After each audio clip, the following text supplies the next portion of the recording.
Hallo, ich bin Jonas. Willkommen beim Nine Nah Tree Podcast. Heute werde ich das Buch zusammenfassen und besprechen. Eine kurze Geschichte der Zeit von Stephen Hawking ist ein Meilenstein populärwissenschaftlicher Literatur, der die größten Fragen der Physik und Kosmologie in eine klare, faszinierende Erzählung fasst.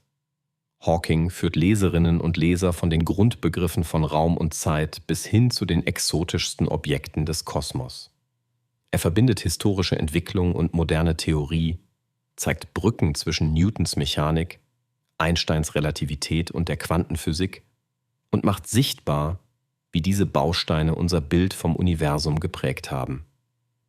Sein erklärtes Ziel ist es, die Suche nach einer einheitlichen Theorie zu beleuchten, die Gravitation und Quantenmechanik zusammenführt und damit die Urkraft des Universums beschreibt. Dabei gelingt ihm eine seltene Balance. Große intellektuelle Tiefe ohne mathematische Überforderung, reich an Analogien und geistigen Experimenten. Hawking diskutiert den Ursprung des Kosmos, die Dynamik der Expansion, die Rolle der Entropie und den Pfeil der Zeit. Er erklärt, warum schwarze Löcher nicht völlig schwarz sind, was Hawkings Strahlung bedeutet und wie Informationsparadoxa unser Verständnis von Naturgesetzen herausfordern. Das Buch ist nicht nur eine Einführung, sondern auch eine Einladung zum Staunen.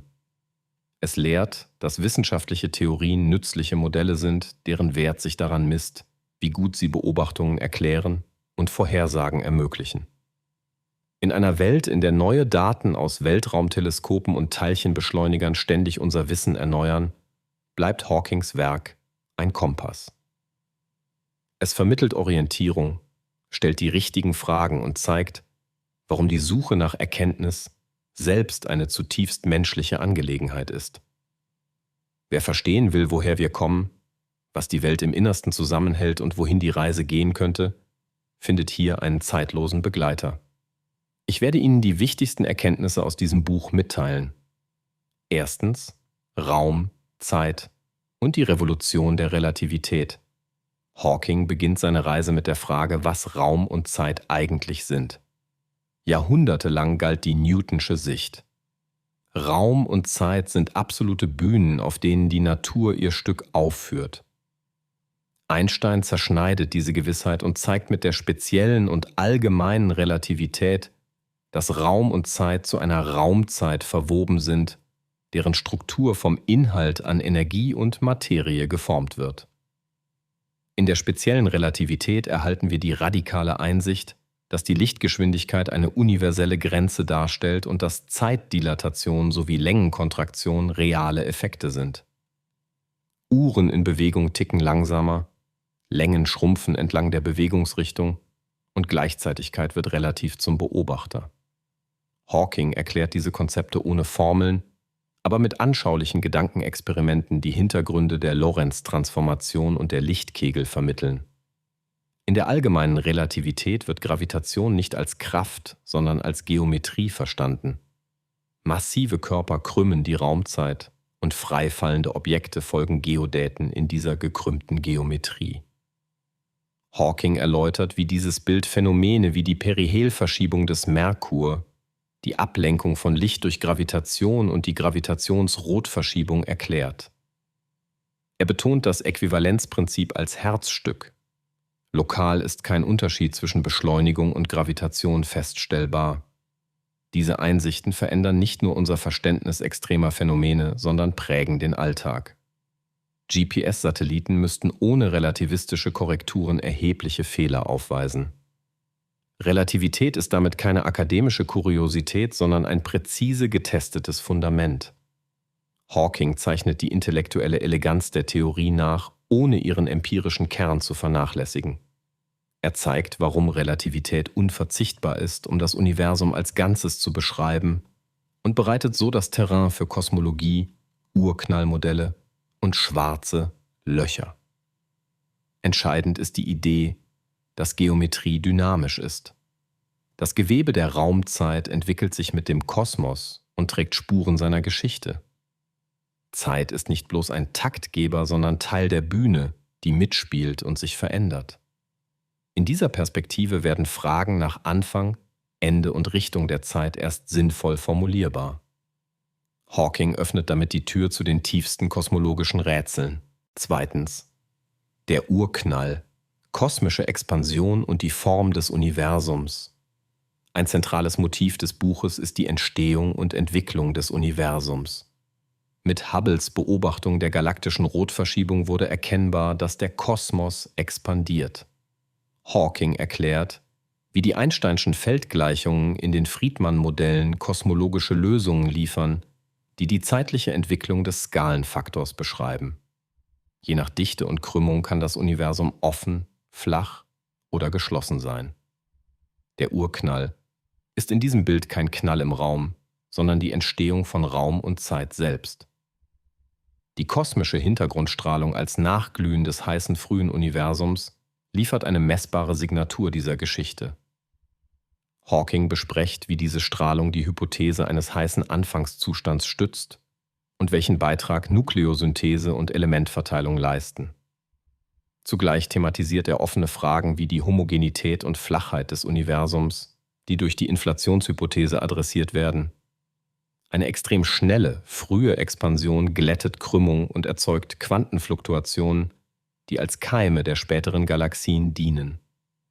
Hawking zeigt, wie in diesem Rahmen der Übergang von mikroskopischen Quantenprozessen zu makroskopischen Strukturen möglich ist. Außerdem widmet er sich den Singularitätssätzen, die er gemeinsam mit Penrose entwickelt hat. Sie zeigen, dass unter sehr allgemeinen Bedingungen die kosmische Expansion auf eine Anfangssingularität hinweist. Diese Resultate sind nicht bloß mathematische Kuriositäten, sondern stellen tiefe Fragen. Was bedeutet ein Anfang der Zeit und welche Gesetze gelten dort, wo die klassische Physik versagt? Die Diskussion führt zur Bedeutung von Randbedingungen des Universums. Wie wählt die Natur den Anfangszustand Hawkings Perspektive betont, dass eine vollständige Theorie nicht nur Dynamik, sondern auch natürliche Randbedingungen liefern muss. Er skizziert die Beobachtungsseite, von Supernovae als Standardkerzen bis zu der Feinstruktur der Hintergrundstrahlung und macht klar, wie eng Theorie und Messung miteinander verflochten sind. Damit wird Kosmologie zur präzisen Wissenschaft. Nicht bloße Spekulation, sondern quantitativ testbares Narrativ über Ursprung und Entwicklung der kosmischen Ordnung. Die Frage nach der endgültigen Form des Universums bleibt offen, aber die Leitplanken sind gesetzt. Drittens. Schwarze Löcher, Hawking, Strahlung und das Informationsparadoxon. Kaum ein Thema hat Stephen Hawking so geprägt wie schwarze Löcher. Aus der allgemeinen Relativität folgt, dass hinreichend kompakte Massenkollapsen zu Regionen führen, aus denen selbst Licht nicht entkommen kann. Der Ereignishorizont markiert die Grenze der kausalen Abtrennung. Innerhalb der unaufhaltsame Weg zur Singularität. Hawking führt in die Physik des Gravitationskollapses ein, von den Endstadien massereicher Sterne über Supernovae bis zu stellaren und supermassiven schwarzen Löchern in Galaxienzentren. Er erklärt die Messsignaturen, Akkretionsscheiben, Jets, Gravitationslinsen und die heute hochpräzise beobachteten Gravitationswellen bei Verschmelzungen. Der revolutionäre Beitrag von Hawking ist jedoch die Erkenntnis, dass schwarze Löcher thermische Eigenschaften besitzen. Durch Quantenfluktuationen des Vakuums entstehen Teilchenpaare nahe des Horizonts. Eine der Komponenten kann hinter den Horizont fallen, die andere entkommt nach außen.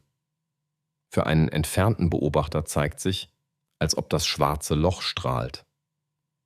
Diese Hawking-Strahlung verleiht dem schwarzen Loch eine Temperatur, proportional zur Oberflächengravitation und führt langfristig zur Verdampfung. Damit verbinden sich Gravitation, Thermodynamik und Quantenphysik auf überraschende Weise. Hawking beleuchtet die Analogie zwischen Horizontfläche und Entropie, die von Bekenstein eingeführt wurde, und zeigt, dass die Entropie eines schwarzen Lochs proportional zu seiner Horizontfläche ist. Diese Einsicht prägt die Holographie-Idee späterer Jahre. Mit der Strahlung entsteht das Informationsparadoxon. Wenn die Strahlung rein thermisch ist, scheint Information über die Materie, die in das schwarze Loch fiel, verloren zu gehen. Das widerspricht der unitaren Entwicklung in der Quantenmechanik. Hawking stellt die Alternativen nüchtern heraus. Bricht Unitarität oder verbirgt sich die Information subtil im Strahlungskorrelationsmuster? Die Debatte öffnete ein Forschungsfeld, das bis heute lebhaft ist und zu tiefen Vorschlägen wie Feuerwänden, Komplementarität und ADS-CFT-Korrespondenz führte. Hawking selbst revidierte später Positionen, doch das Buch vermittelt den Kernkonflikt klar. Das Zusammentreffen von Gravitation und Quanten führt zu Paradoxien, die Hinweise auf eine tiefere Theorie liefern. Zugleich unterstreicht er, dass Beobachtungen mehr und mehr die Realität schwarzer Löcher bestätigen und damit die Bühne für die quantenmechanische Auflösung bereiten. Schwarze Löcher sind nicht das Ende der Physik, sondern das Tor zu ihrer Vereinigung. 4. Quantenunsicherheit, Vakuumfluktuation und die Suche nach der Quantengravitation. Ein großer Teil des intellektuellen Bogens in Hawkings Buch ist der Versuch, die Welt des ganz Großen mit der des ganz Kleinen zusammenzuführen. Die Quantenmechanik lehrt, dass Unbestimmtheit kein Messfehler ist, sondern ein Grundzug der Natur. Nach der Heisenbergschen Unschärferelation können Ort und Impuls oder Energie und Zeit nicht beliebig genau gleichzeitig bestimmt werden. Hawking nutzt anschauliche Beispiele, um zu zeigen, wie diese Unschärfe das Vakuum zum brodelnden Meer virtueller Teilchen macht. Diese Vakuumfluktuationen haben messbare Konsequenzen, vom Casimir-Effekt bis zur Rolle bei der Inflationsphase des frühen Universums. Nahe an Ereignishorizonten erklären sie die Hawking-Strahlung. Der mathematische Rahmen, den Hawking bevorzugt, ist das Pfadintegral. Statt eine einzelne klassische Bahn zu betrachten, summiert man Beiträge über alle möglichen Wege und Geometrien. In der Quantenfeldtheorie auf gekrümmten Hintergründen führt das zu erstaunlichen Effekten, etwa Teilchenerzeugung durch Expansion. Die Schwierigkeit beginnt, wenn die Raumzeit selbst quantisiert werden soll. Die allgemeine Relativität ist hochgradig nicht linear und naive Quantisierung führt zu nicht renormierbaren Unendlichkeiten. Hawking gibt einen Überblick über Kandidaten für eine einheitliche Theorie, darunter Supersymmetrie und String-Ansätze, die den Punktteilchenbegriff durch eindimensionale Fäden oder höherdimensionale Objekte ersetzen. Er verweist auf die Hoffnung, dass zusätzliche Symmetrien und Dimensionen die Gravitation sanft in das Quantengerüst einbetten. Ein weiterer Baustein ist die Wellenfunktion des Universums. Gemeinsam mit Hartle schlug Hawking die Keine-Grenze-Proposal vor. Das Universum könnte eine endliche, aber randlose Geometrie in imaginärer Zeit besitzen, analog zu einer Kugeloberfläche ohne Rand. Diese Idee vermeidet einen klassischen Anfangspunkt mit unendlicher Krümmung und liefert natürliche Anfangsbedingungen für die kosmische Entwicklung. Wichtig ist Hawkings methodischer Realismus. Theorien sind Modelle mit Gültigkeitsbereichen. Er zeigt, wie Quantenmechanik und Relativität jeweils hervorragend funktionieren, aber in Extremen wie Singularitäten oder dem frühen Universum unzureichend sind. Genau dort liegen die Fingerzeige auf eine Quantengravitation. Zugleich betont er die Rolle von Experiment und Beobachtung. Selbst die kühnsten Theorien müssen an kosmischen Daten, Teilchenkollisionen und Präzisionstests gemessen werden. Die Suche nach der Quantengravitation ist daher nicht nur ein mathematisches Spiel, sondern ein empirisch geleitetes Programm, in dem das Universum selbst zum Labor wird. Schließlich der Pfeil der Zeit, Entropie, anthropisches Prinzip und die Frage nach einer Weltformel: Warum fließt die Zeit in eine bestimmte Richtung? Diese scheinbar einfache Frage führt Hawking mitten in die Thermodynamik. Der zweite Hauptsatz besagt, dass die Entropie in abgeschlossenen Systemen dazu tendiert, zu wachsen. Aus dieser Tendenz entsteht der thermodynamische Zeitpfeil. Hawking verbindet dies mit dem Strahlungspfeil, der Richtung der Ausbreitung von Wellen, und dem psychologischen Pfeil, der Richtung unseres Erlebens. Er argumentiert, dass alle drei Pfeile im expandierenden Universum kohärent ausgerichtet sind, weil der Anfangszustand eine extrem niedrige Entropie hatte. Die Herausforderung besteht darin, die Besonderheit dieses Anfangs zu verstehen. Warum war die Gravitationsentropie so gering? Hier berührt Hawking die Notwendigkeit von Randbedingungen für das Universum, seine keine Grenze. Idee liefert einen eleganten Rahmen, in dem ein glatter, randloser Anfang eine natürliche, niedrige Entropie begünstigt. Hawking setzt sich auch mit dem anthropischen Prinzip auseinander. In schwacher Form besagt es, dass die beobachteten Naturkonstanten und kosmischen Bedingungen kompatibel mit unserer Existenz sein müssen. Das kann als Auswahlprinzip dienen, wenn ein Multiversum oder eine Landschaft möglicher Theorien existiert. Hawking bleibt vorsichtig. Anthroposophie ersetzt keine Dynamik. Sie kann aber in Abwesenheit einer vollständigen Theorie Hinweise geben, warum Parameter den beobachteten Bereich annehmen. Schließlich richtet sich der Blick auf die große Vereinigung.